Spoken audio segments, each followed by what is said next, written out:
Semaine de prière 2023. Message du président de la division interaméricaine, Eli Henry. Vous êtes mes témoins. L'idée que l'être humain doit être témoin de la puissance et de l'action divine plonge ses racines dans la période vétérotestamentaire. L'Éternel a dit à Ésaïe, « Vous êtes mes témoins, dit l'Éternel, vous et mon serviteur que j'ai choisi, afin que vous le sachiez, que vous me croyez et compreniez que c'est moi. » Ésaïe 43, verset 10, version du second. Or, vous connaissez peut-être la signification la plus fondamentale du témoin, qui est, selon le dictionnaire Larousse, une personne qui a vu ou entendu quelque chose et qui peut éventuellement le certifier, le rapporter.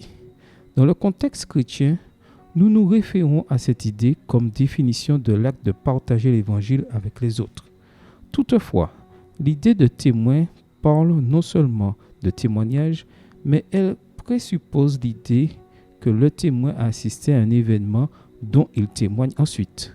Au temps d'Ésaïe, Dieu dit qu'il a choisi le peuple comme ses témoins, en première instance pour qu'on le connaisse. Être témoin de Jésus, voir Acte 1, verset 8, présuppose l'idée que nous avons fait l'expérience d'une rencontre avec lui et que nous avons ressenti sa puissance transformatrice dans nos vies. C'est ce que dit Jean dans sa première lettre. Ce qui était dès le commencement, ce que nous avons entendu, ce que nous avons vu de nos yeux, ce que nous avons contemplé et que nos mains ont touché concernant la parole de vie. Ce que nous avons vu et entendu, nous vous l'annonçons. 1 Jean 1, les versets 1 et 3. Nous ne pouvons pas être témoins si nous n'avons rien expérimenté. Au début de cette semaine mondiale de prière, il convient que chacun de nous se demande de quelle manière ai-je expérimenté la puissance de Jésus dans ma vie? Suis-je prêt à partager mon expérience avec d'autres? Dieu demande à chaque membre d'Inter-Amérique l'engagement d'aller et de partager avec les autres le Dieu que nous avons connu et expérimenté. Ellen White a déclaré, en tant que témoins du Christ, nous devons dire ce que nous savons, ce que nous avons vu, entendu et expérimenté. Si nous suivons Jésus pas à pas, nous aurons quelque chose d'approprié à dire concernant la manière dont il nous conduit.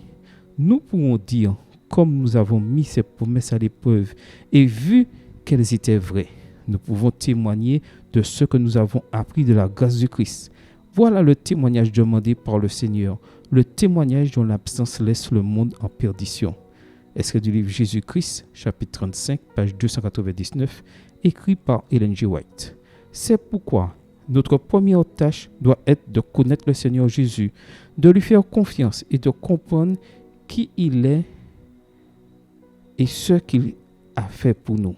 Ce n'est qu'alors que nous serons prêts à donner un témoignage efficace aux autres.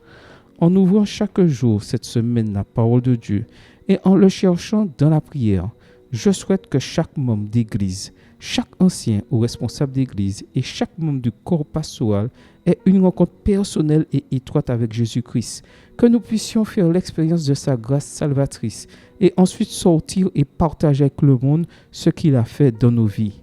Que cette semaine de rafraîchissement spirituel nous rapproche de Jésus-Christ et que nous sentions la conviction et l'appel à devenir ses témoins jusqu'aux extrémités de la terre. Voir Acte 1, verset 8.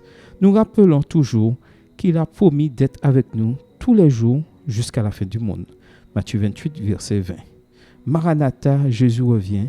Bonne semaine de prière à tous et que le Seigneur vous bénisse.